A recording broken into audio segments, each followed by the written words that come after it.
This is Social Blade. I'm your host, JD Rucker. I'm joined today by Patrick Parise. How you doing, everybody? Where are you from, Patrick? Lusby, Maryland. Maryland. How's the weather there? All right, so we'll skip that. Jason. Hey guys, yeah, Jason here, aka Urgo or First Digg, broadcasting from Long Island, New York for another 2 weeks before I move down to the Raleigh area. Raleigh. That's Raleigh interesting. Okay, Victor. Ooh. Hey, what's up, guys? Who are you? My name's Victor. I lurk around in social media here and there, and I'm here for the fun, the discussion, and of course, hosting the show with the best people I know. And we are missing our co-host, Aaron Ryan. Aaron is actually on a secret mission right now for Greenpeace. We can't describe the details. We know that it has I hear she's riding on an iceberg. She is. She's riding on an iceberg. She has chapstick and super glue, and it has something to do with saving the North Atlantic whales. That's all we can say. But hopefully she will be back next week. Well, I hope she brought MacGyver with that list of ingredients. MacGyver brought the paper. All we know is it involves dolphins and Hayden Panettiere. We're not sure exactly. Oh, if that were the case, we'd be broadcasting live. If it involves dolphins and Hayden Panettiere, count me in. Hey, you know what? If it doesn't involve the dolphins at all, count me in. Okay. We have a jam-packed show. We're going to try to squeeze it all into an hour today. Everybody is here highly anticipating our special guest, Andrew Sorcini, better known as MrBabyMan. So, in true Hollywood style, we're going to save him for the end and go straight into some social media stories. How about that?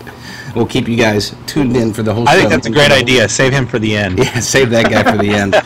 He is he's worth waiting for. Guys, it's been a humongous week. I mean, this has been ups, downs, lefts, rights. It seems like policies are getting changed. Social media as a general item is creating the news as well as reporting the news. So it's been one of those weeks. I'm going to switch up the camera here and show our first story, which, if you can see the screen, and I'm going to adjust the camera to show it a little bit better. Marines ban Twitter, MySpace, and Facebook. Hoorah. Who knows about this? I didn't read it, so I don't know very much. You know, I was reading about it, and it's a bum situation, because essentially, you know, government, or the military rather, is instituting policy saying that they're going to restrict the kind of interactions and communications that some of these Marines are utilizing via social media. You know, most of the time, they're using it to stay connected with family, with friends from afar, and the fact that they're going to be limited on those fronts, mostly because of quote-unquote security issues, it's pretty bunk. You know, I definitely feel for the Marines that genuinely used those tools of communication to stay connected with their fam, and now they can't. So it's a sad story, really. Now that you're still able to use email? Oh yeah, I mean, I think that, I don't think the restrictions are placed on email, but specifically utilizing sites through Twitter, MySpace, and Facebook specifically. If they're concerned about security, why? I don't see how blocking Twitter, MySpace, and Facebook would help security and leaving email open still not. Yeah, it's not broadcasting to the masses, but I mean, you can still get things out. So I don't think it's a good idea, but. Well, can they still dig? Oh yes, I don't think they dig. That's the good point there. Yeah, I'm not sure. I think since there's no shouts, that dig's not so much an issue anymore. No, but you know what? I can see that they don't want them being distracted when they're out there. You know, they want them focused on what the job is done. EMFK says dig is blocked, and I can bet that it is because she would know. Damn, that's some sad soldiers out there. Yeah, I'm losing a lot of digs that way. Well, that's right. I mean, Digg itself is even blocking part of its front page from people now. In the past week, I don't know if you guys noticed, but descriptions of all the stories on the front page, you can only see half of them now. You have to actually click through again to see more. Is this another one of those Digg ploys to increase page views artificially? I think That's it is. my guess there. Let's see what he's talking about. I mean, you know, they're doing what they got to do to stay afloat and do something to try to monetize. So, I mean, I completely understand why, but at the same time, I'm sure there's better ways to do it. Yeah, okay, I understand that they want people to click more, but that I don't think is appropriate. I mean, I'm probably one of the only people that over the past 3.5, 4 years or whatever since I've started using Digg, I actually read pretty much all the things from the front page. I'm not saying I go through and actually read all the articles, but I read through at least all the headlines from the front page, and a lot of times I read just the description and get a good summary of what's going on. Now you can't. Okay, so that kind of sucks. No, especially because, you know, when people submit something, they try to make the summary there indicative of what's going on in the story, and now if it only has half of that, you sort of miss out. So I'm extremely upset with that there. No, and for that reason alone, I think is a bum deal for people who do enjoy, you know, skimming the headlines, that actually do take something from it, like you. And also, there was talk about one of the reasons they did this was that they inserted some sort of ad block breaker, correct? Yeah, that's the other thing. If you're in the comments section, I'm not sure about posting a comment because I haven't tried that yet, but if you have ad block turned on in the comments section, it makes the comments almost unreadable. It kills the style sheet. Oh, wow, that's stupid. Well, speaking of ad blocker, they Digg has rolled out their beta version of Digg ads within the stream, and one thing that Daniel Burka from Digg noted was that if you do have a ad blocker plus on, you can actually block the ads that are included in the stream. They won't be listed with the stories as others. JD, can you actually go to the front page of Digg for us now and show us what the site looks like? Because at least on my screen right now, I am seeing an ad. Uh-oh. Let's go. So, yeah. I wouldn't think you'd be able to block them if they're part of the regular stream. Nope, Daniel Burka. Yeah, no, it's because what they do, I think, is it's really the div elements that go around it. So it tells it that this section is an ad. So it makes it so it is blockable. You don't have one? For me, it's the third quote-unquote story on the page right now. Do you have ad block on, JD? I do not. Oh, what it said in the story today, that when it was talking about this that you had up earlier, it said they're releasing it to a limited set of people to test initially, so perhaps you weren't included. I don't think I am either. Third story I have is San Francisco luxury real estate. Oh my gosh. Here's the thing about the threadless piece of sponsored advertising. They essentially got free advertising in the form of a D. Burka submission, which was a static image of their 3 Moon Keyboard Cat t-shirt. So my question is, if threadless can do this via Digg employees, why do they need a sponsored deal? Is it just to seem more legitimate, or what? What do you think? Yes. Yeah, Are they using them as testing? Well, no, I mean, there's a link between Threadless. I mean, there are developers who work for Digg that are very, very buddy-buddy with the people at Threadless. Just, it's a known fact that the development teams, there's a lot of overlap in personnel. I've got the ad up on the screen specifically right now. the Ajax coders. I do. So, you got one, okay. Well, no, my this is one question from the blog post. If you can, with Threadless, I mean, they can easily get Digg front pages day in, day out with their static images. Why would they need to, try to make it more official with these sponsored submissions? Well, it makes it, I mean, they're taking a page from Google here. I mean, Google was the one that initially started these whole sponsored links, clearly making it look like it's an advertisement, but still blending it enough that it looks close enough to be a real story. It doesn't affect me, I guess, but on Google itself, just by watching other people use the site, when they search for something, even if the first actual result, is what you're looking for, if the sponsored link is the same thing, I see a ton of people clicking on the sponsored link version of it. So I'm guessing that they're trying to do the same type of thing here. It seems to work for Google. Why not put it here as well? No, and I completely understand the philosophy. I think that it'll make sense for some other different publishers that may not already be getting on Digg, that feel that they have something to offer to the community. Mm-hmm. Whereas, I think there's other brands, other businesses, I feel, that or almost seamless in the sense of, you know, they can already create content that already goes viral, et cetera, et cetera. So for some people, I feel that there's not as much as an incentive. I felt Threadless was one of those companies. Mm-hmm. It's just weird to see a story with 14 digs on the front page. Yeah, it's probably getting buried too, and I'm sure that the revenue model that Digg has, where the more it gets buried, the more they get paid, is just going to pay off dividends in the long run, purely because I know for a fact that many a Digg user will just spite bury it out of just because it's an ad, essentially. So do you think they will? Victor, very good point, but do you think they will after that they banning people for down in the comments for, was it Digg Nation? No. People have every right to bury an ad. Yeah, and they have every right to dig down all the comments, but people are getting banned for it. I know, and it's interesting because on the because there was more, you know, when they were asking questions to Sacha Baron Cohen and that, you know, women from Google. I remember hearing a couple stories of a couple users getting banned for maliciously downvoting like 10s and 20s of comments in a row and digging up their friends. I mean, those trends are a little easier to notice than if someone just spite buries an ad just for no reason at all, you know? Okay, true. I can see that. You're right. Good point. Agreed. Well, this is what the ad looks like. As you can see here, it's got 24 digs according to the Digg blog. This isn't a live version. This is the screenshot that Digg posted. Greatest T-shirt ever. 3 keyboard cat moon now available. It's funny because it almost if you take out the now available part, that sounds like a pretty decent Digg headline.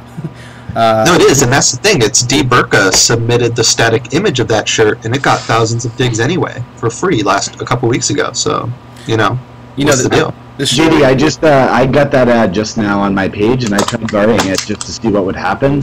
And I pasted in the chat what it actually looks like, but it says, buried. We'll try to give you fewer ads like that one. Our sponsors help make Digg possible. Thanks for voting.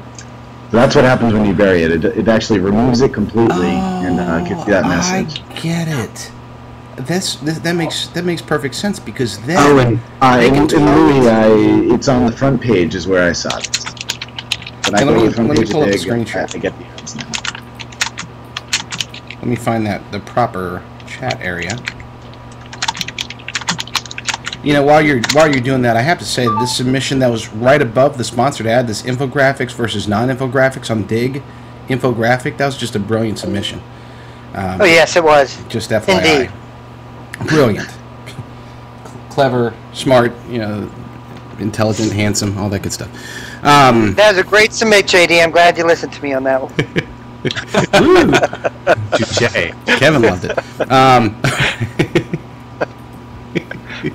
And I definitely, it's kind of funny with our guest here because we try to keep it as open-minded and as completely what's the word for it, diverse as possible when it comes to the stories.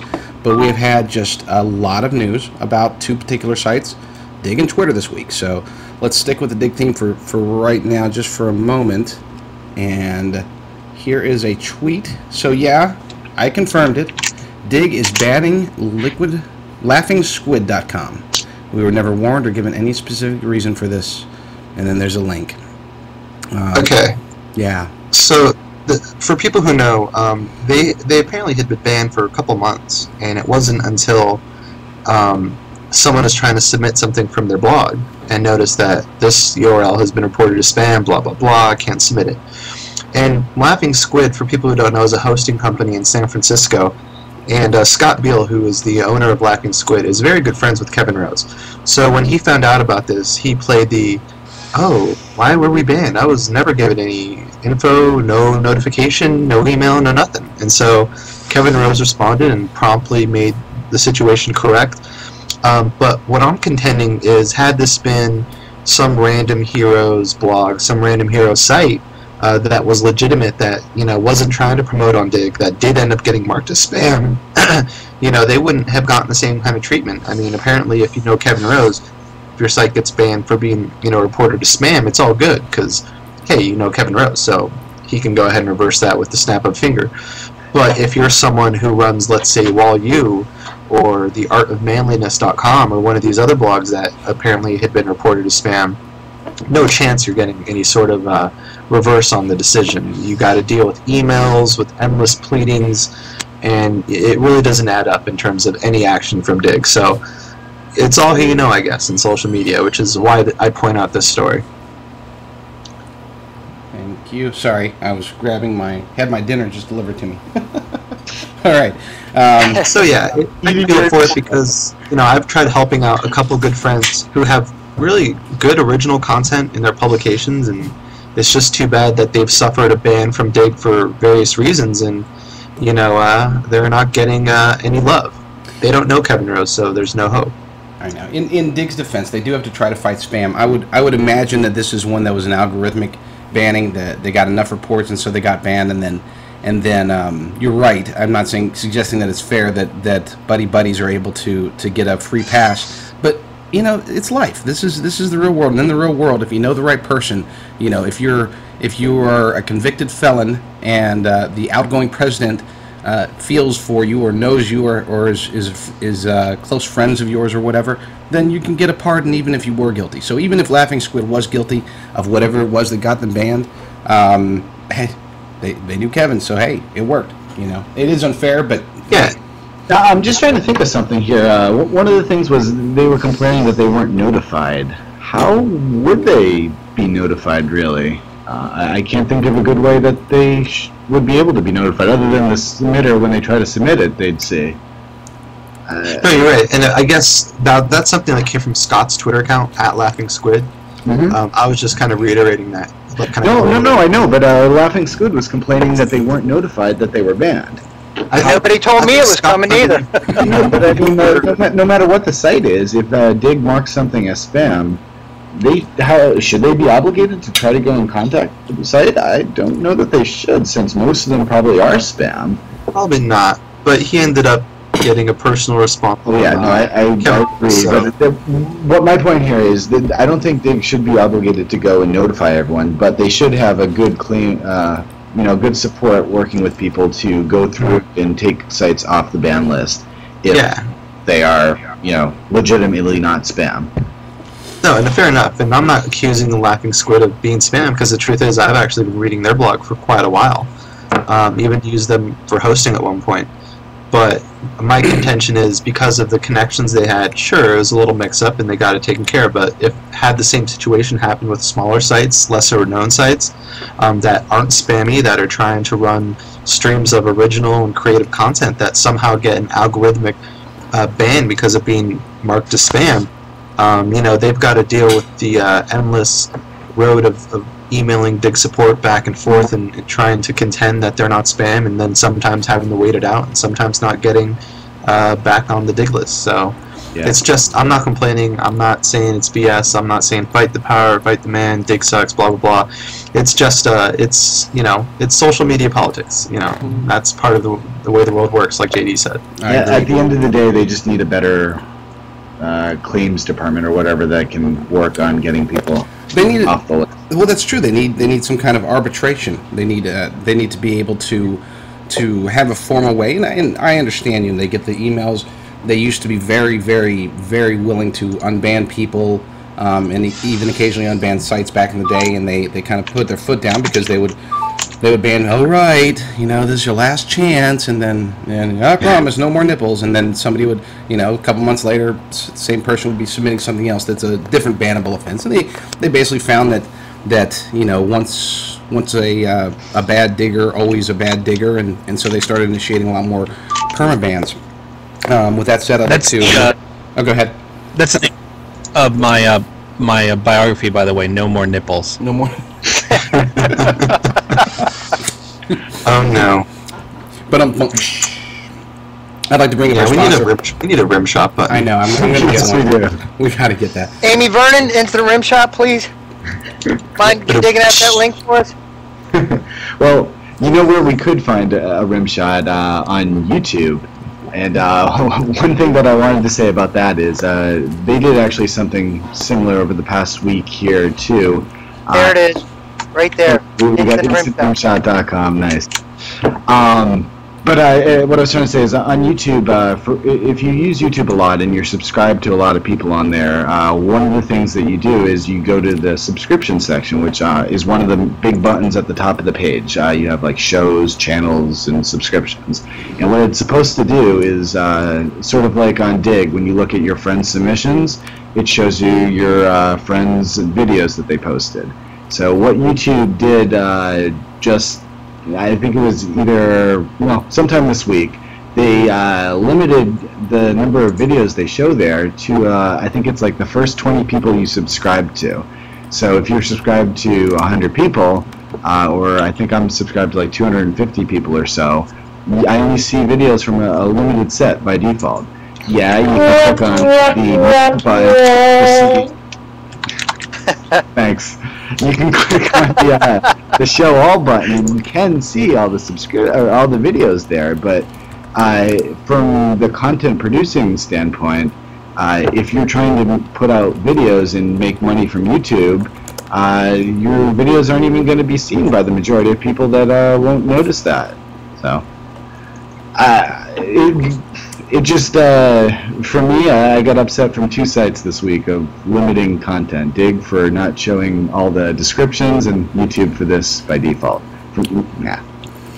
And I'd like to say that this episode of the Urgo Rant Show is brought to you by...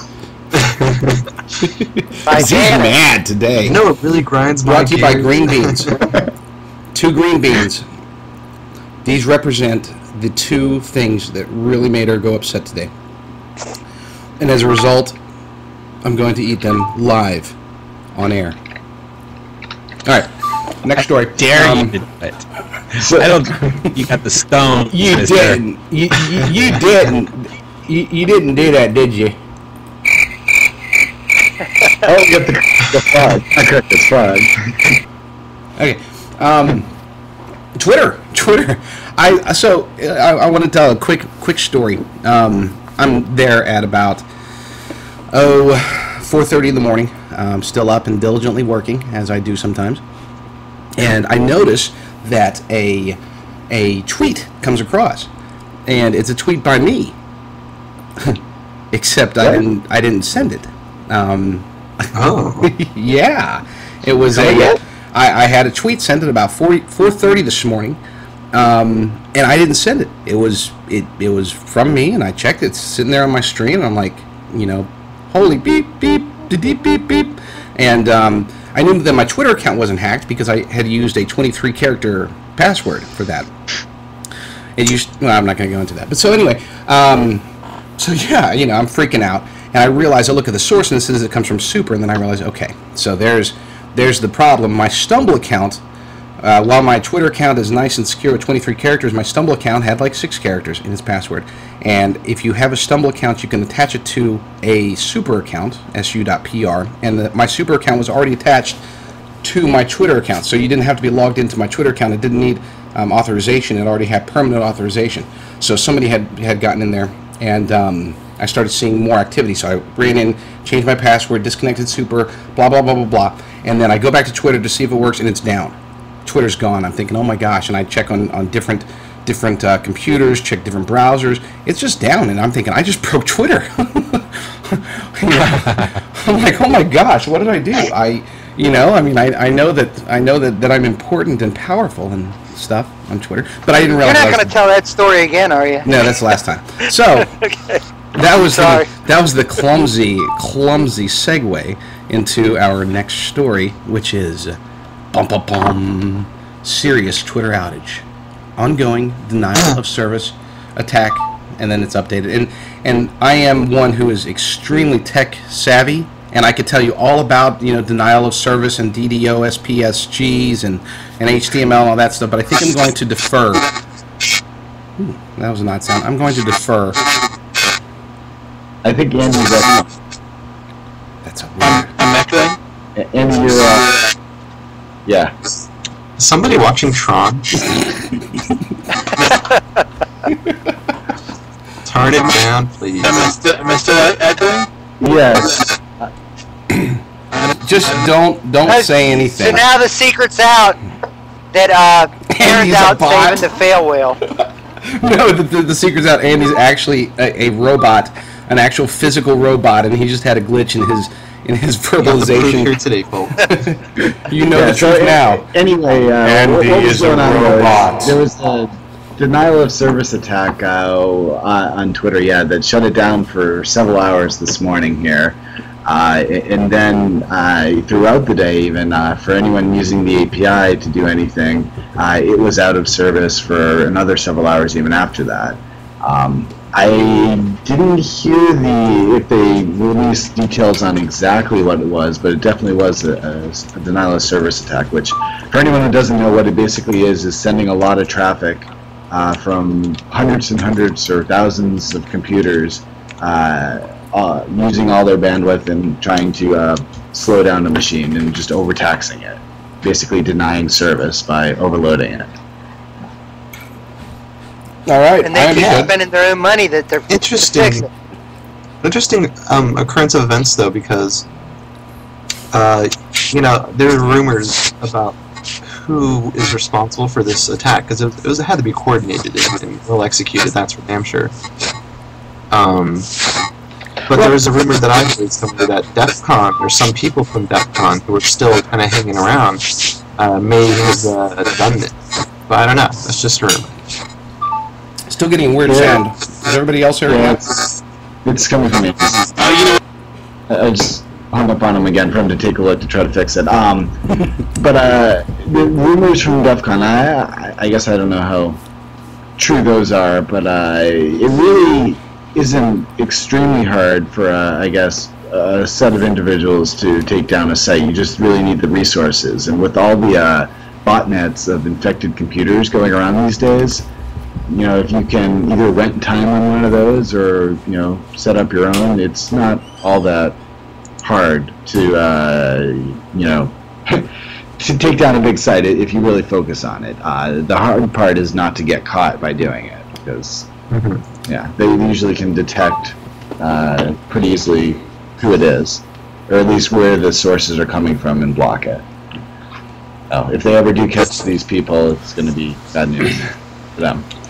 Yeah, I mean, I mentioned the DEF CON thing because I heard it, and secondly, there's no way it could have been Fortran. They're just not that organized. I thought that you could. I mean, I didn't think that it took like a. I know it was very coordinated, but I thought you could do it with more hardware necessarily than manpower. I thought that it was possible to do it to pull something off like that if you had access to hundreds of computers. Like one or two people could actually probably run it. Is that not the case?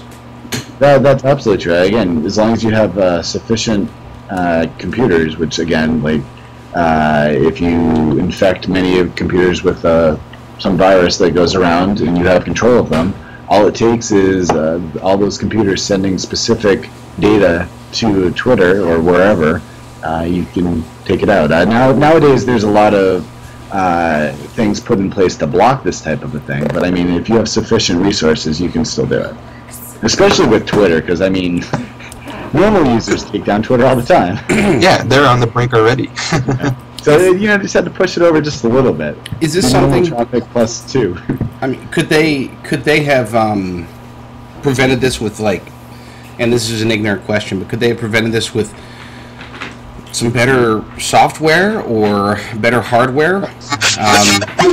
Woo. No, I mean, it's not really a question of software. Hardware, yeah, but it's really not on Twitter's side specifically. It's really something that their ISP needs to block, their service provider at the higher level. Depending on what they're doing to Twitter, if they're really just sending standard Twitter requests, messages to the Twitter server, you can overload it that way as well. But traditionally, denial of service attacks come from other means that are not extremely blockable by the host themselves and have to be taken care of at the network level up above.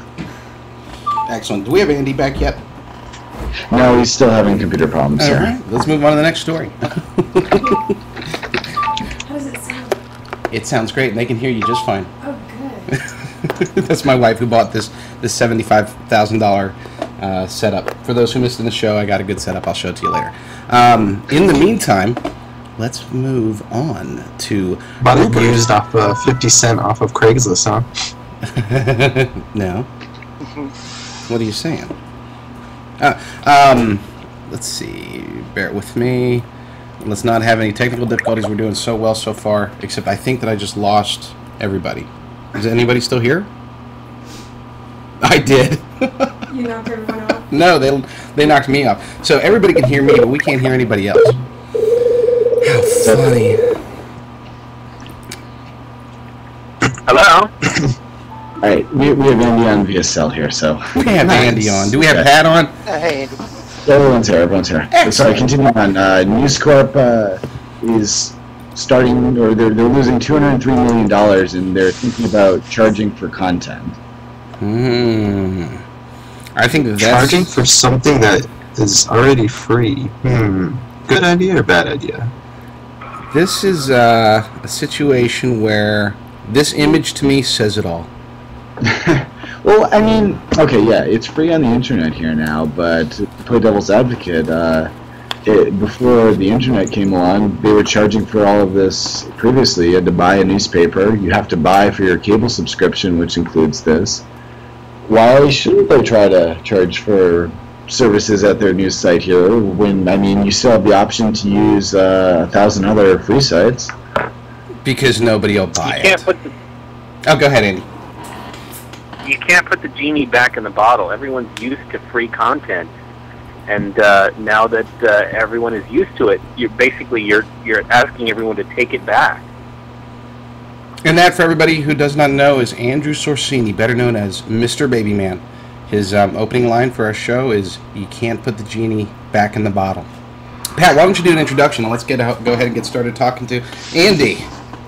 All right. Well, I've actually the story that I was going to do was sort of a segue. Oh, that's right. The nerd got taunted and drove from Virginia to Texas, and what happened was burned the man's house down. Apparently, I don't know what the site is, but apparently there was some flame war, excuse the pun, where Petty Officer Russell Travers traveled 1,300 miles from Virginia to Texas and burnt the house down, or the trailer, I should say, of this guy that called him a nerd, John Anderson. The guy's 59 years old, living in a trailer. He had $50,000 worth of damage to his trailer and computer equipment. I mean, not like it burned it down to the rims. It burnt. Probably his house was worth less than his computer equipment, because the whole entire trailer isn't worth $50,000. No trailer jokes. To me, I mean, that could be it. Yeah, I think that is it. I mean, let's be honest here. How big of a deal is it you get called a nerd?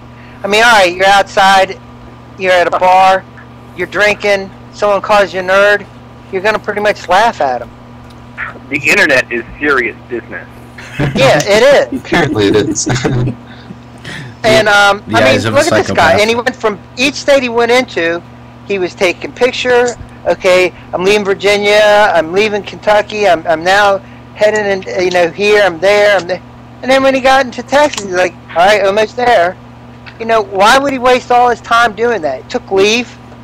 Now he's spending 7 years in jail. And actually, when he was in court, what he did was he used his camera phone, which when I go to court, I'm not allowed to take my camera into the courtroom, but he used his camera phone to take pictures of the defendant, or the plaintiff. Jeez. So, and they made him erase his camera. Have you ever wanted to travel someplace and burn their house down because of something they said online? Yeah, you know what? Not really, but this one time I submitted something in Pets and Animals. This is true, and the guy goes, buried because my dog died last night. Well, you know what? I didn't freaking kill your dog, dude. I would have drove to his house and peed on his dead dog and him. But I don't think about as far as about burning him down. I don't think I'd have set anything on fire. I mean, that's not necessary. No, hold on. Neil, that was Pat that was talking about that? I'm not a serial killer? Yeah, dude, be realistic. I submitted something, and it was like some dog thing. I forget what it was, but it was my last account. And, you know, I was going through a whole thing, and you know, I just leave the people alone. I don't mess with them or say anything to them, you know. And the guy goes, buried because my dog died last night. Well, you know what? Then why did you click the link? You know, and please don't get me too fired up on this, because it didn't sit too well with me when the guy did that. So, but I gotta ask, and this leads to Andy. You know, what's the worst that the worst thing that you ever happened to you when you were in any part of social media? Do you remember anything where a guy was like, and I know you have your stalkers, and I know you have your haters, and I know you have the people that admire you, but what's the worst thing that, you know, someone ever did to you on the internet? You know, I'm going to interrupt you for a second because I think I'm good on Skype again. All right, hang on. Okay. Get back in there. For me, it was I was called a snob. Hello? Yes. Andy. Hello. You're good, Andy. Cool beans. Very What good, is very up, good. man? I was personally, I mean, and I was, that's probably the worst that's ever, I mean, I've been called a spammer, I've been called a you know, idiot or jerk or whatever for submitting something that somebody He wasn't felt. on the internet when that happened. Yeah. Oh, you're talking about the internet. Sorry, my bad. But yeah, it's not a big deal for me. I don't have a whole lot of fans or haters, so I'm good. Jason? So Andy, welcome to the show. What was the hardest thing for you to that someone did to you? And I know people come at you all the time, and I know you've had someone that did something, said something worse than that. What actually sticks out in your mind? Well, you know, I think the thing that really upsets me is when they say things that are not, where they basically they have, there's no like basis in fact for them at all. Like when they call me a spammer, or they say that, you know, I'm taking money for submissions or whatever, and they don't even, not only do they not bother to prove it, but I mean they can't prove it. So it's like at least get, you know, if you're going to come at me with some sort of insult, I'm fine with you telling me my stories suck or my submissions suck or whatever. It's personal taste. But when you come at me with some sort of factual slander, at least, you know, back it up with the facts. That's what I'm upset about. And I can't really respond in kind in the comments because I'll just get buried. You know, that I'd just purely out of spite. So, but not much. I mean, a lot of that just rolls off my back anyway. It's like when you I've discovered that when you reach a certain point of popularity, and I'm not saying, you know, I'm popular, look at me, but you could say the same for, bad example here, but like Tom Cruise, who I'm sure is a nice guy in real life. I'm sure he's you know, he's not as much of a demon as people paint him out to be, but he's a huge target. He's a big, easy target. So people love to, you know, take pokes at him and poke at his personal life. So it just comes with the territory. Well, you know, go ahead. I'm sorry, Andy. No, that was at the No. What I was just going to say is, just for those that don't know, again, this is Amy Sorcini, who is MrBabyMan on Digg, and popular because he is, again, the most popular submitter on there, or has had the most luck submitting with over just about 4,000 front page submissions, over 1,000 more than anyone else has had on the front page. So I have his picture up on the Ustream right now.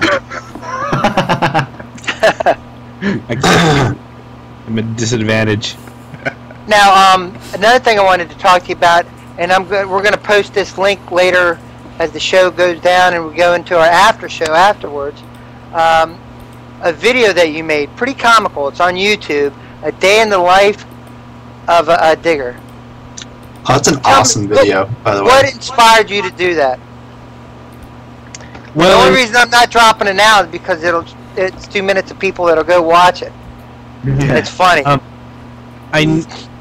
Digg was having a party to celebrate their 1 millionth registered user, and they'd actually made an open call asking for submissions of videos for this event, and an idea sparked in my head about what I thought would be a cool video, and it was literally went from like the idea to, you know, I think I was done with it in a couple of days, there were some, you know, other technical issues so it took me a little bit longer, but basically shooting of it took just a couple of days from the time that the idea sparked in my head, and I think it was just basically a love letter to Digg. You know, just I enjoyed being on the site, and I was also a little bit aware of my my status on the site, so it was just an opportunity to, you know, pop the air out of that balloon a little bit. Poke a little fun at myself. Well, you did a good job with it. Did you make a Digg page at all, or? A couple of times, yeah. Nice.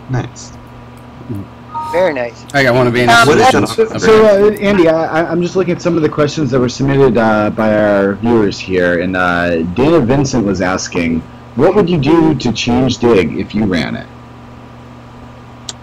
Well, you know, they've always had an issue with transparency in the past, so and I understand the reason that they can't be as transparent, because they have to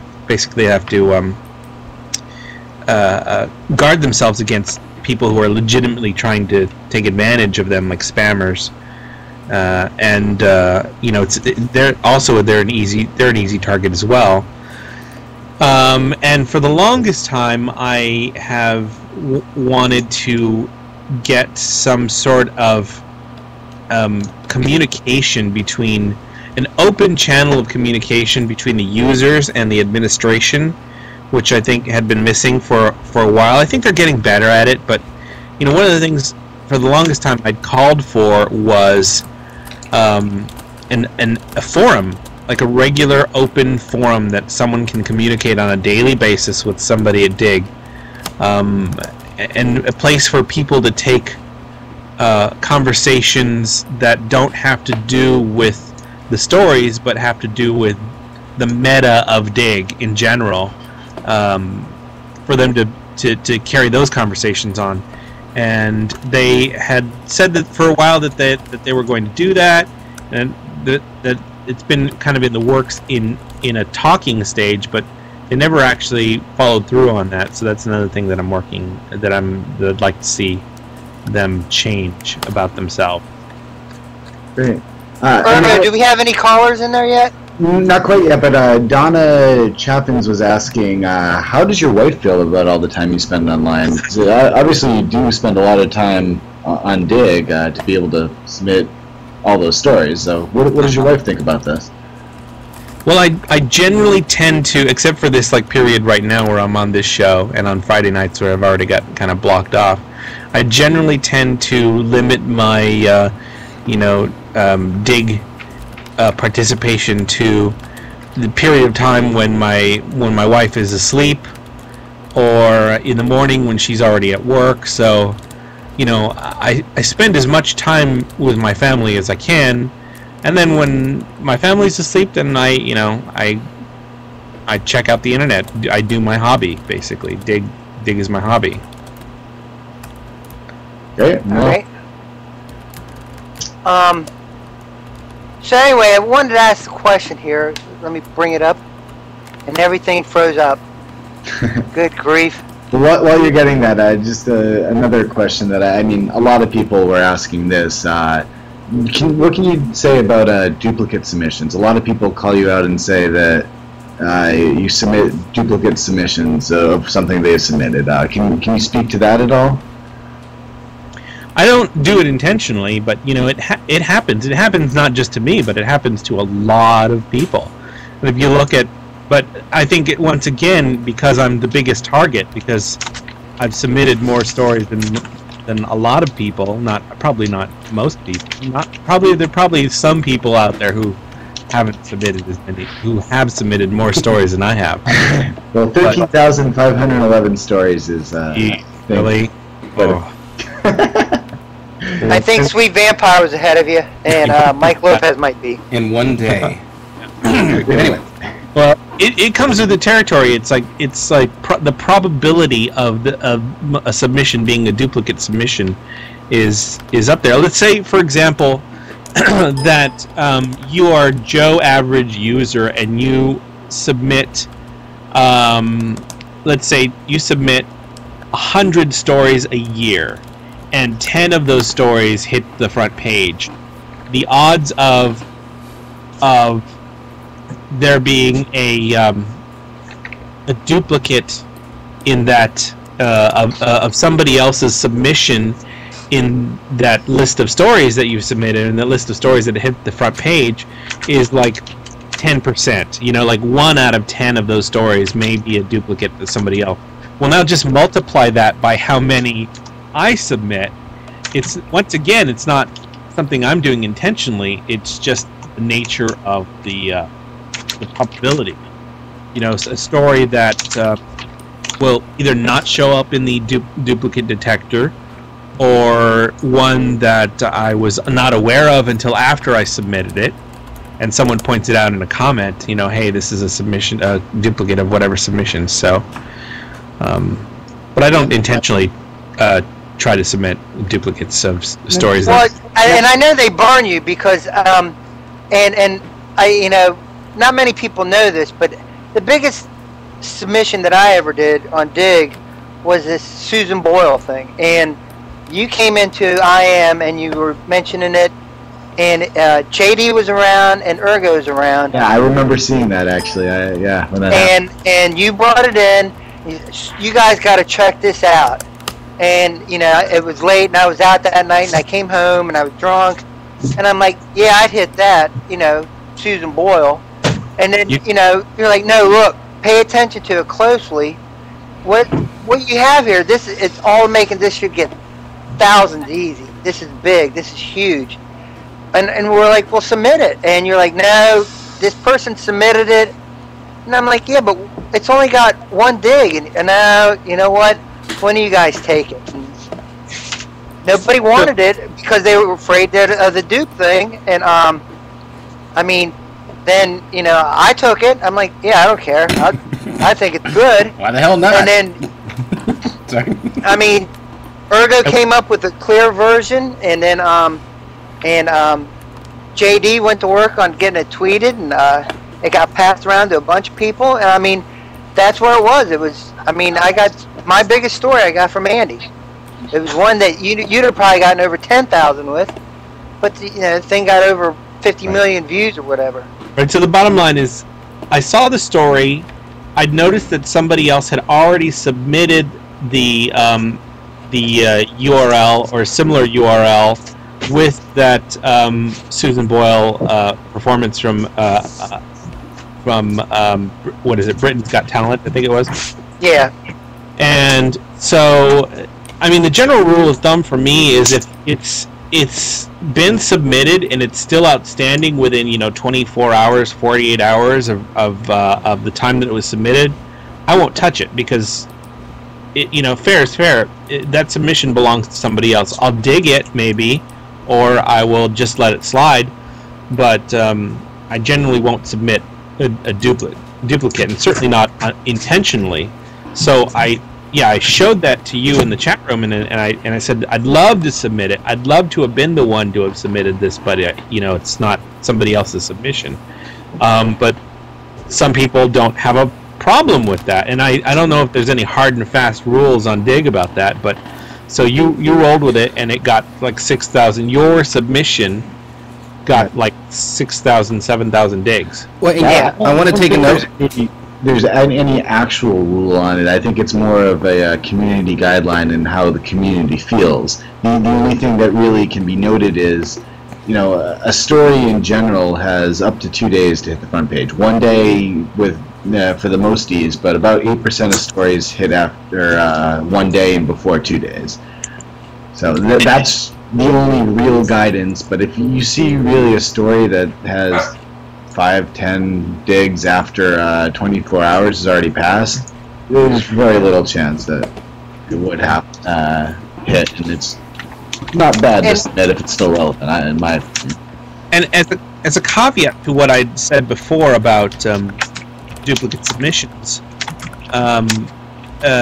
yeah, what you said is fairly accurate. Like, a story literally has like 48 hours to hit the front page, and after that point, it's built into the Digg algorithm, promotion algorithm, that as that period of time it passes, the 48 hours, the odds of that story hitting the front page drop off dramatically. Yeah, no, from my own analysis here, I mean, Social Blade logs all this data. From what I've seen is, again, from the statistics, most stories, 92% or whatever, hit before 24 hours is up. And during that 24-hour period, things can be recommended to you. They'll appear in the upcoming section.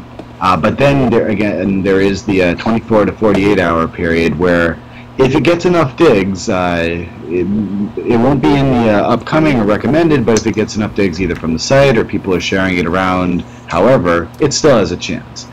Beyond 48 hours, the last time I looked, there was like maybe 3 or 4 stories out of all the data I had for a year and a half at that time, I think. Hit. So it's... Oh, no. So having said that... Did we just freeze? No. What'd I do? Jade, no, sorry. The video froze on my side. I thought we froze. So, having said that, I will, if a story that was submitted 48 hours ago has not hit the front page and it's a good enough story, I will find another source for that story and submit it on occasion, because it's built into the Digg promotion algorithm that that previous submission will never hit the front page. And the same, I think the same goes for any of my submissions. If any of my submissions, and you know how many I submit, they don't hit in the first 48 hours, please take them, resubmit them, have fun with them. And many people have. Like, Lieutenant General Panda got a front page the other day with a story about cameras in UK, Big Brother, basically cameras in UK homes, pretending the concept that Big Brother is coming to the UK again, and that was a story that I had submitted a couple of days previous. It's like, I don't care. I mean, I had my shot at it, so please have at it for somebody else. I think that's pretty good, because people have competing interpretations as to what actually constitutes a dig, because Digg doesn't specifically define that. Right. But something I have noticed are some users, or user rather, that shall remain nameless. I've seen them dupe like literally hour or two after, like, let's say a noob submitted it. What do you think about that? I'm not crazy about that. Yeah, me neither. So in other words, what you're saying is, so when you say noob, you say that a user comes on, they submit a piece of great content, and it only gets 1, 2, 5 digs after 2 or 3 hours, and another user comes on and submits it. Yeah, that's exactly what I tried to convey there. Gotcha, Thanks for clearing that. Andy, would you ever do anything like that? No, you mean submit a story where somebody had just submitted it within like 24 hours? Right, or within like 2 hours. 2 hours? Not intentionally, no. Sadly, So Andy, go ahead. Sorry, I was going to say we're joined here also with Neil Rodriguez, who just wanted to ask Andy a question. So. Upper Neil. Hell yeah. Neil. How's it going, man? Going on? Good to hear from you. Hey, what's going on, Andy? What's the deal? How's it going? Hey, what's going on, my dickers? A pleasure as always, Neil. Yo, Hey, what's Neil, up, how you Neil? doing, buddy? Everything is going good. Who else is on the line? It's me, Victor, man. What's up? Victor, always crack-a-lackin', Victor. Nothing much, man. Nothing much. Chill. All right, yeah, good to hear from you, Andy, bro. Nah, I'm just checking in on the line real quick. Let me get I got 2 questions for you, Andy. Yeah. Right. First off, how do I get a key to the Digg executive room or bathroom? Hey, even I don't have a key to the Digg executive bathroom, man. I'm telling you. I'm just a participating community member like you, like anybody else. At least do some stock for me, man. Some Digg stock, or let me get in on the Digg IPO or something. All right, and second question. How do you? This is a more serious question. How do you explain Twitter's phenomenal growth as opposed to Digg's? Like it like completely blew Digg out the box. Like, you know, it's like 10 times as much as Digg, and how do you explain that? You with all your with your tenure on Digg? Well, you know, I think Twitter just hits a segment of the market that Digg doesn't. I mean, Digg, there's a, you know, basically it's like this. Digg, there's no community, there's no immediate community interaction on Digg, and when there was shouts, there was an abuse of that system. So I think that, you know, at some point there may be a reinvention of how Digg approaches immediate user interaction. But with Twitter, I mean, it's all right there. You tweet something, and you have an audience of people who are actively, you know, ready to receive that interaction from you and can respond immediately. It's instant gratification. I think that's what people appeal to, and you know, and that's why you'll see sites such as Facebook, and I believe even Digg in the future will adopt a Twitter-like feature. You know, Facebook's got basically their wall can chase Twitter's stream, and I'm gonna bet you dollars to donuts that Digg does exactly the same thing. Okay. Yeah, man, I do see that Twitter has more of an open, you know, application that people are allowed to communicate with each other, and it's a lot simpler to use. I mean, my thing is, like, you know, Digg is almost like a dark cult. Everybody's in some type of like the Masons or the Skull and Bones type cult, and we all know how to use it and get votes and things to that effect and reciprocate. But Twitter's, like, you know, is more simple, and you're able to just communicate your thoughts in 140 characters, whereas Digg, it's like you got to learn how to communicate in 1,400 characters. You know, well, it's a different experience as well. I mean, I think Digg is primarily an outlet for sharing stories, and people use you can see where people use the actual comment stories to kind of get a little bit of that social interaction comments, and that's why I was proposing a forum so that you can take that offline and do social interaction, non-story related social interaction in the forums. But it's a different experience than Twitter. You know, that it's not really the venue for short little, you know, IM bursts about your feelings or what you had for lunch that day or whatever. But the beauty of Twitter is that you also have that venue for sharing stories as well, sharing links as well. So it's a little bit of the best of all worlds. I feel you. All right, good, man. Best of luck. Luck to you reaching 10,000 FPs. That's what you're going for. Hey, Neil, thanks for calling, buddy. Appreciate it. Thanks for joining, Neil. Thanks a lot. Take care, buddy. You guys have a great night. All right, Neil, have a good one, man. Bye, Neil. Andy. Yeah. Wanted to ask you. You mentioned that your wife. She seems very supportive. She was part of the video. She's obviously saw before you sent it out. Gotta know. Has your wife ever dressed up in like a sexy lingerie for you, and then you get like out of control and hit her over the head with a metal folding chair? Yes or no? Not in that order. Okay. Well, that being said, do you think that might be the downfall of my 2 previous marriages? mean, I'm just asking. I gotta know. I need help, and if Mr. Babyman can't do it, nobody can. I'm pretty much screwed. I'm afraid you're pretty much screwed.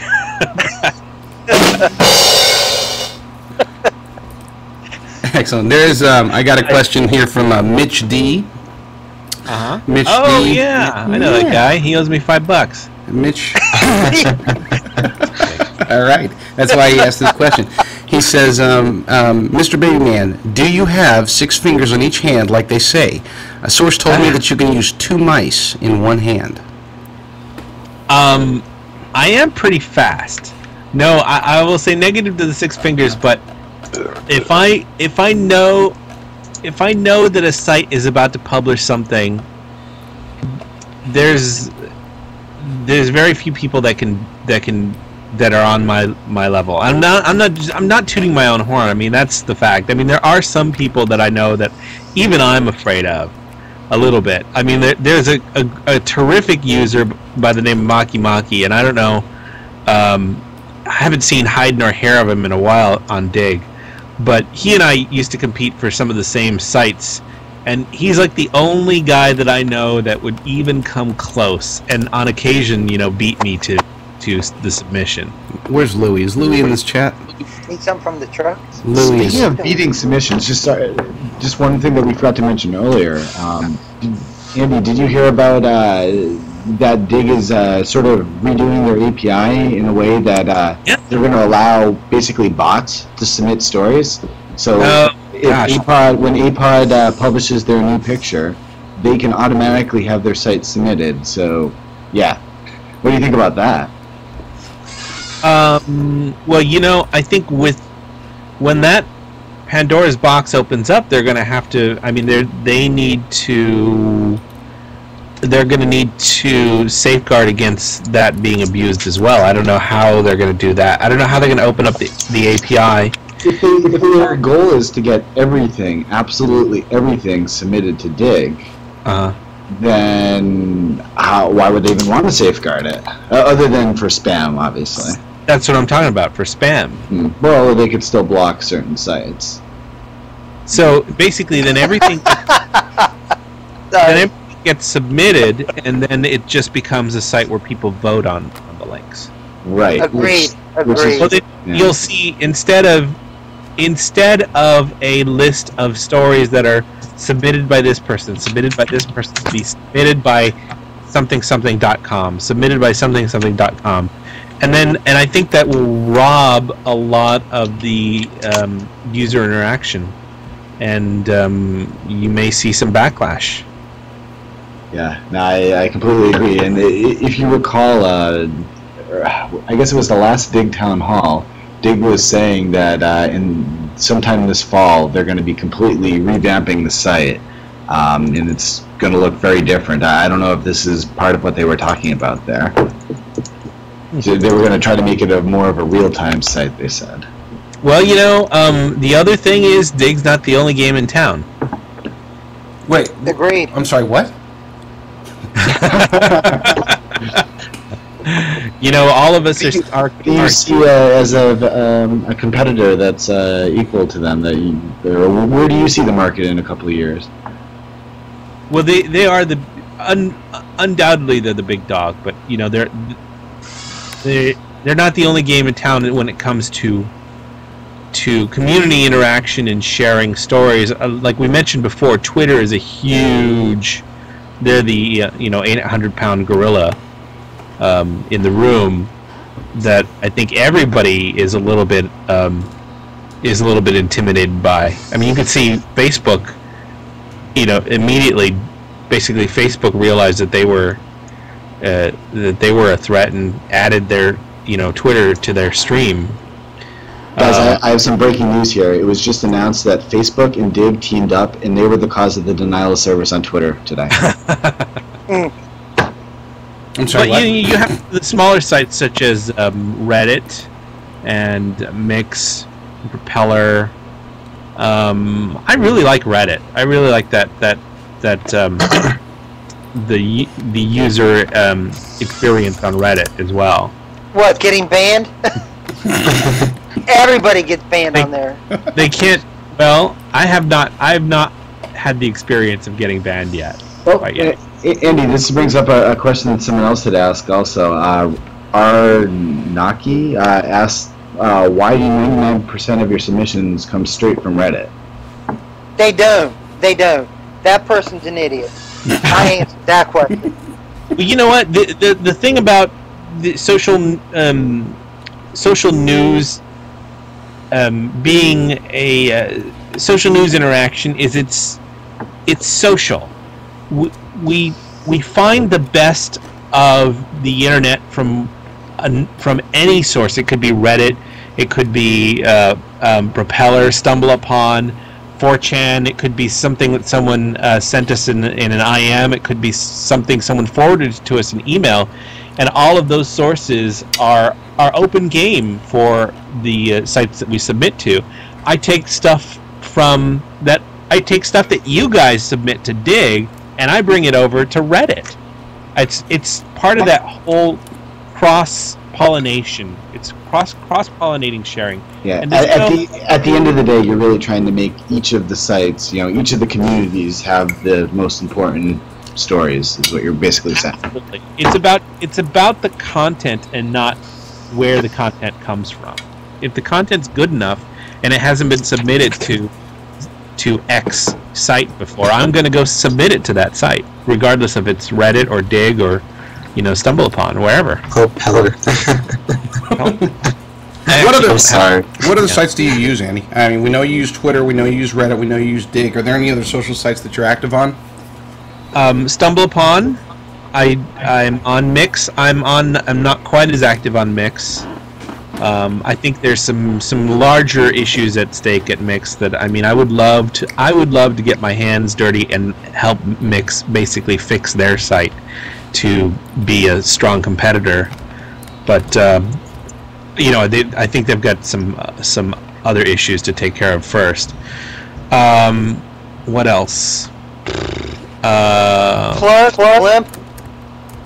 Blip.fm. I love Blip.fm because it's basically sharing songs, and you get to hear songs that other people pick because they basically pull them off the internet from other places. Blip is it's like somebody described it as it's basically what they're doing is illegal because you shouldn't have music on your sites that you don't have the rights to put up there, and Blip just basically crawls the internet for that music. So it's okay if they do it because they're doing all the illegal part of it. Because they're not calling themselves BitTorrent yet. Yeah, I'm just sharing the links. So I'm good with that. But Blip is a lot of. Andy, I got a question for you. I started on Digg 2 years ago, January 08. Before then, you started in 05. Or was it 05, December 27th, 05 when I was reading? I think it was December 05, yeah. Okay, what I wanted to ask you is, when you came on, who was the top digger? Who had your spot that you have now? Or did they not measure it at that time? No, they had a list. They had a list on their site of the top diggers. And I believe at that time it was probably Digital Gopher. It might have been Albert Pacino. Yes. Either Albert Pacino or Digital Gopher, but those two are really pretty close. Albert I think Pacino Digital Gopher was the first one to break the 1K mark, if I'm not mistaken. Yes. No, much props to him too, by the way. I think he's kind of moved on and grown up out of using Digg, and he's actually a really good photographer, and you should see his stuff on Flickr. It's just amazing. But he taught me a lot of when there were a lot of people on Digg who didn't really have any qualms about the ethics of submitting stuff on Digg. Digital Gopher did, and he actually cared about. He had a whole etiquette that basically I'm kind of made it my goal to follow his code of ethics. So I have to give a lot of props to him. Okay. I understand that. Just wondering where that all came from. When you first started what got you going? What made you go to the direction where you were submitting all the time? And I guess the big question that everyone wants to know: what's the most front page you had in a single day?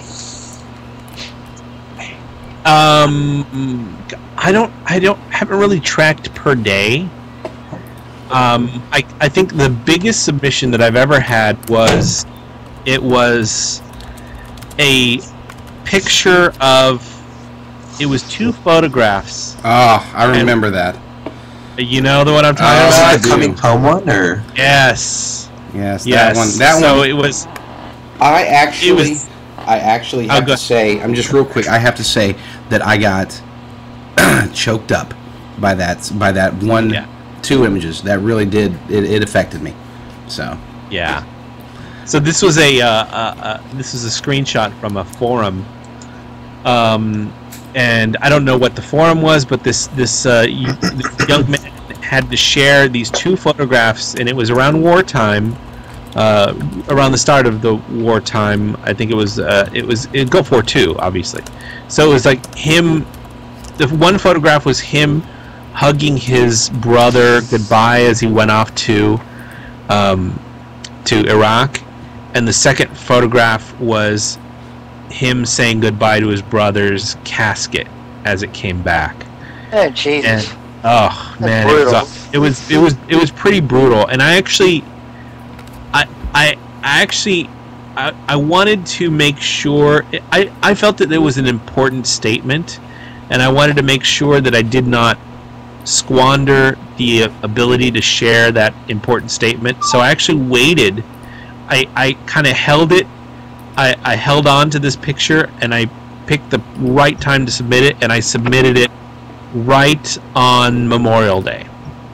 So, basically I submitted it the eve before Memorial Day so that I knew that it would hit right on Memorial Day, and I think it had just the right effect, and just was made the impact, gave the impact that I wanted it to give, which was basically get out of this idiot war that we're in, that we're still.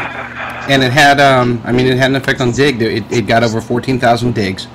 And like I said, it was perfectly titled, as so many of your submissions are, perfectly placed at the right time. Just very touching, very very moving image. I've got it up on the screen now, going very slowly. But yeah, 14,711 digs currently.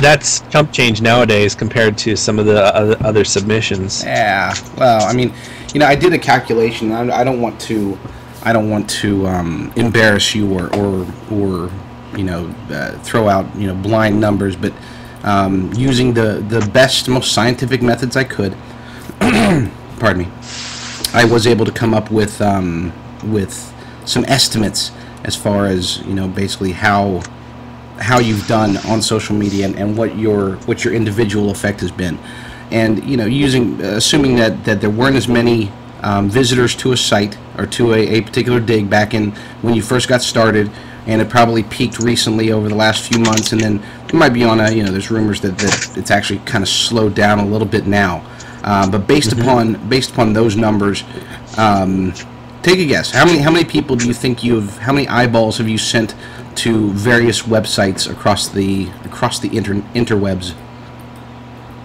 Well, I know somebody told me at one point, and I've never been able to actually verify the figures, that I can send more traffic to a site, or more people more people will read a story that I submit than read the New York Times on a daily basis. Yes, that is actually wow. It's That's why Rupert Murdoch wants to start charging for the internet.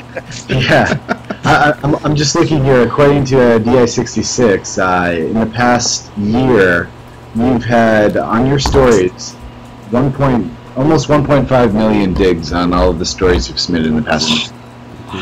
That's only digs also, and digs, as we all know, are a very small percentage of how many people click through. Right. So, Right. For the past year, 1.47 million digs on your stories. Holy smokes! It's And come that's on to 1,150 in the past year. our calculations. I've done the calculations, and it's come to an extremely conservative. I mean, we tried to back out. We didn't want to fluff up the numbers at all. We wanted to make sure that the numbers were pretty realistic, but we're assuming that at the very minimum you've sent 75,756,768 views to various websites across the world. What was the first part number? 70 what million? 75 million.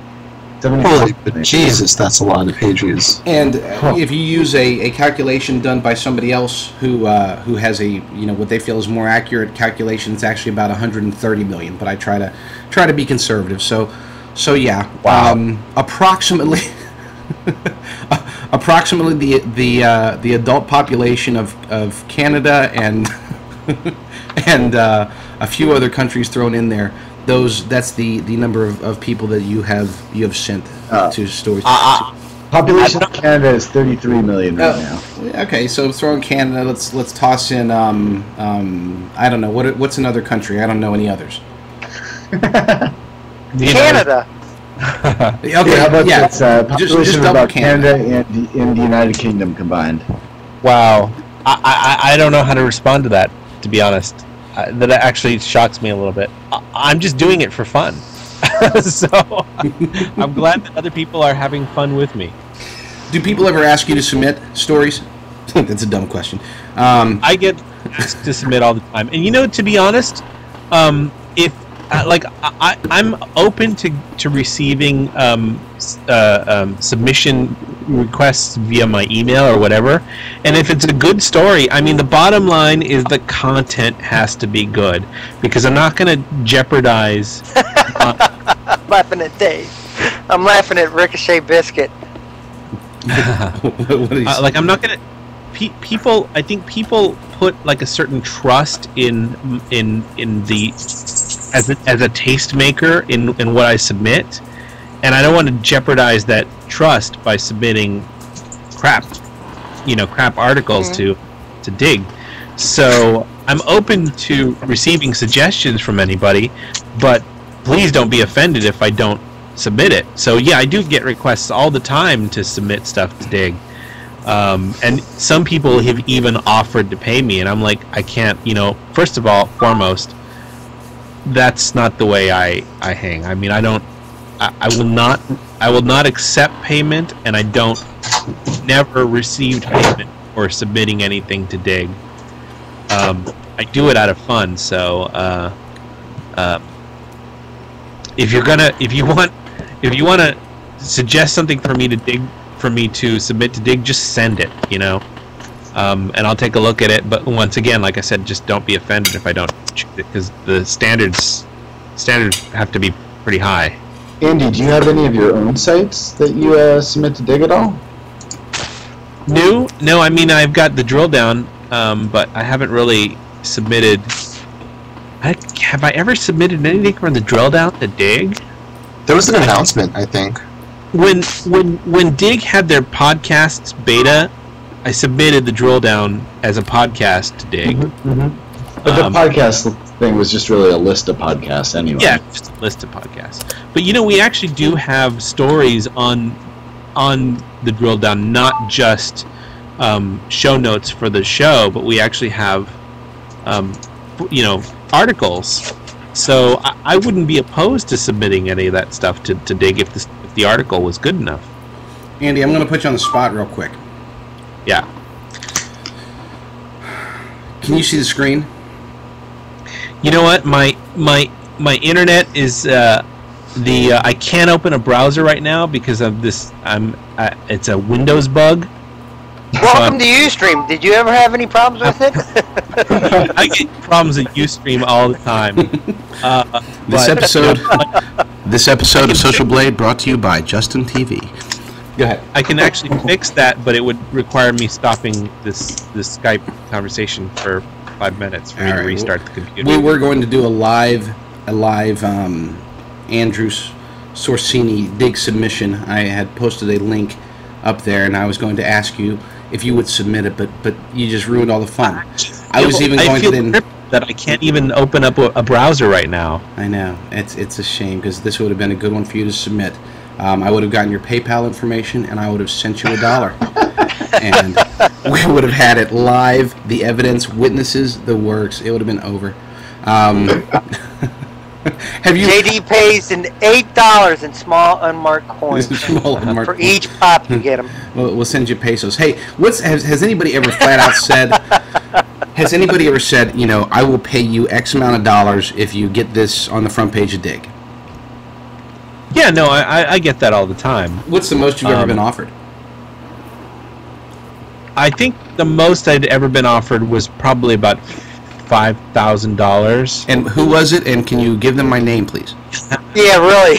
I'm back on Digg now. I'm gonna get back on Digg. 5,000? Who that was? But generally, I generally consider people like that basically spam. So I don't even address.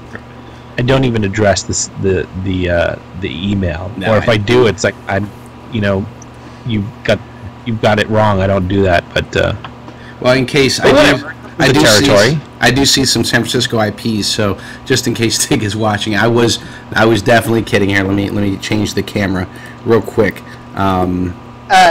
Digg support's probably in here. That was a joke, okay? I would never accept money, even $5,000. Okay, I would not accept $5,000 to submit anything to the front page, or to submit anything at all, even if it didn't get front page. That's, just Kevin Rose would. He'd be crazy not to. That'll buy him a lot of tea. Well, that's kind of what they are doing right now with the advertising on there. Yeah. Yeah. The site, they got to make money too. I mean, they're not doing this for charity. So. No. I mean. Yeah, they're not Twitter. Well, Twitter's gonna making money. Yeah, Twitter's making money. Twitter's gonna be like Al Gore. They built the internet, the new version. And we did. I just want you to know, Andy. I don't know if you knew this, but we actually had Al Gore scheduled to be on the show tonight, and we bumped him to get you. So. Yeah, he was gonna come, but he had to stop off and thank Bill Clinton. And he said he did send us a question. He said, "Okay, if I can't be on the show, then please ask Andy whatever happened to your long rumored romance with Mrs. Babby Woman." I don't know what it means. I was Bobby formed. Sorry. I get there's a lot of people, like there was several accounts on Twitter and quite a few accounts on Digg where that's basically a spin-off of my account, but once again that just kind of comes with the territory. Because you are the king of social media. Do we have any questions from the audience that I missed? I think we covered just about all the questions. Did I miss anything? Pat, Jason, I Victor? can't see the statistics. How many people are in the chat room, or how many people are watching? 4. 88 guests, 16 viewers, 4 moderators, and 1 broadcaster. Geez, 88 guests. Put me on the spot. Yeah. And 7 of those IPs are from Palo Alto, California. So, Kevin, Jay, how you guys doing? Any questions, Kevin or Jay? Digg Nation rocks! Here's your opportunity to ask Andy. Yeah, if you guys want to have a personal powwow about ideas that I have to, fix the site, not fix the site because the site's not broken, but improve the site. I'd be more than happy to talk about that with you guys. If you could figure out, I think the only thing they really would be interested in is if you could figure out how to make money for the site. That would be the ultimate right there. I don't think that's as hard as, I don't think that's, I have ideas. wait, can you share them? No. Or you're going to save them for the Digg executives if they call? I'm not going to share them out in the open. Ooh. You don't want to break off a little something and share with everybody here? No. I mean, a little something. It doesn't need to be major. I mean, it could be color scheme. I think it's just in general the general approach to how the site is how they're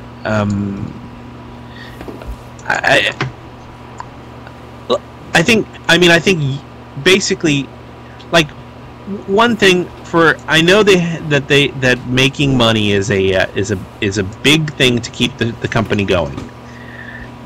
But I also think that shouldn't come at the sacrifice of a positive user experience. I mean, I think that should be the #1 priority, is a positive user experience, and all else is secondary to that. I'm going to do a quick lightning round to finish off the last batch of questions that we missed. Mr. Babyman, have you ever been outside? Outside, other than to go to and from work and to film that video. outside, that's the big laptop room, isn't it? Yeah, exactly. How much time digging? How much time do you spend digging every day? I would say in general about maybe 4 hours a day. Like an hour in the morning and then maybe 3 hours at night. Okay. Let's see what. But it's not just constantly on that site. It's also like, watching a movie or doing other work, and then I'll look at the news feeds every once in a while, and just if I see something that appeals to me, I'll send that to Digg.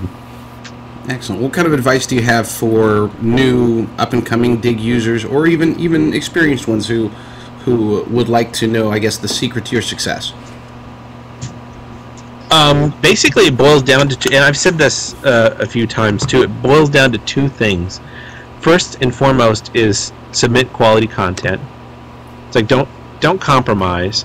And quality content, having said that, quality content changes with the times too. I mean, when Digg first started, it was a heavy duty tech site, and so what was it that the Digg? One of the things that Digg quotes as their one of their watershed moments was something about a story about Paris Hilton. Well, that wouldn't have flown, when Digg first started. It would have been buried outright, and nobody would have wanted to see it. But so you have to kind of roll with the crowd too. Like recently in the last few weeks, so some of the more popular stuff have been either single still images or GIFs, animated GIFs. So you have to kind of get a feel for the zeitgeist of what the crowd wants and roll with that, and that determines what your quality content is. And the other thing is, now I can't remember what the other thing was. Be social. Be social. It's a social network. So don't worry about, people say, well, everyone is just digging their own friends, or it's all a back scratching group. Well, but that's part of the interaction, is being social. So don't be afraid to be social. If you feel like you are not in any group, go get in a group. Go find like-minded people and join that group and share the stories with each other. That's what it's all about. Awesome. I laugh every time I see that video. All right, I'm going to start it over. I will need someone in the audience to tell me just how off first off, if you can hear it. Second off, if it's matching the speed, because we're testing this live on the show right now. This is a new feature called video. All right, hold on. Let me back up a little bit.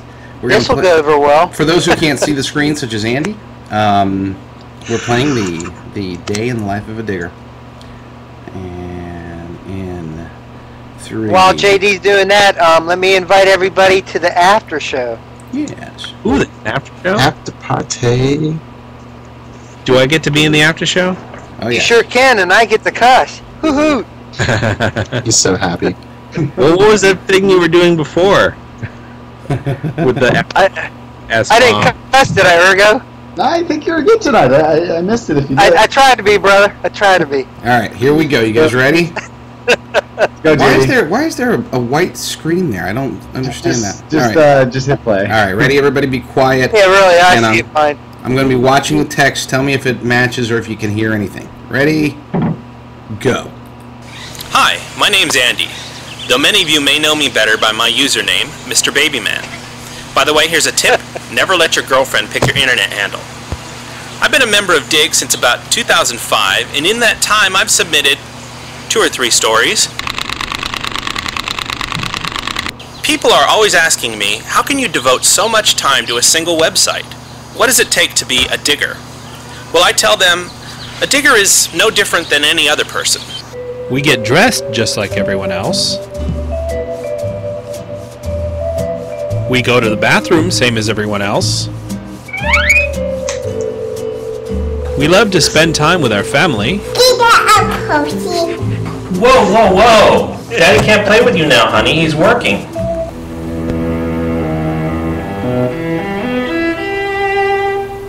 And just like everyone else, in the evenings, we like to chill out. Lame. Lame. Dupe. Inaccurate. Spam. Spam.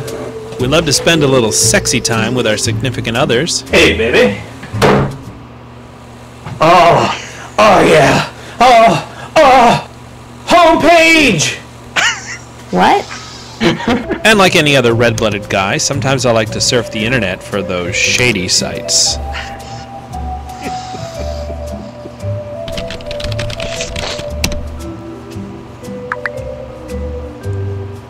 So you see, diggers are just everyday normal people like you and me.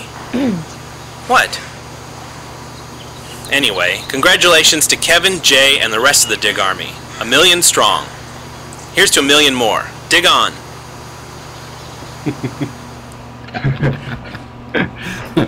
Hi, video. my name's Andy. That's awesome. Thank you. That was We really wanted to good. thank you very much for joining the show here tonight with us. Can I You- can I plug my show? Absolutely, Of course. Where can people tune in to watch your show? What is your show here? Okay, so I have a podcast of my own. So like, if you didn't get enough of me, if you're not sick of me like spouting off about myself, I actually do spout off about not myself with some really great people. I have a show called The Drill Down, and we broadcast live on Friday evenings at 8:30 Pacific Standard Time. So, like, tomorrow night we'll be doing an episode, and my co-hosts are Muhammad Salim, who is a terrific social media expert. Reg Sadler, who once again is also one of the top users on Twitter. By the way, I actually met 2 days ago. Oh, did you meet Reg? I met Reg. He's awesome, isn't he? Mhm. He's very unique. He's actually also exactly like he is when you watch him on the show in real life. Yep, totally. When he drinks wine? Oh yes, he did. And he goes by the username Zaibatsu. You may know him on Twitter as Zaibatsu. And Lydia Davis, who writes for Read Write Web and is just a terrific tech journalist. We basically talk about tech stories, the hot tech stories of the week. So that and our shows, we post our shows on thedrilldown.com. So you can go to thedrilldown.com and find all of our past shows there. So tune in this very same place, ustream.tv, to the Drill Down on Ustream, and watch our show live tomorrow night. You guys are coming up on show number 100, aren't you? Tomorrow's 99. Wow. Yeah. Nice. So, yep. Wow. Good stuff. Good stuff. Congratulations. Thank you very much. Yeah. Yeah, this is... Well, Andy, you see that we broadcast every Thursday night, and I haven't hit the guys with this yet.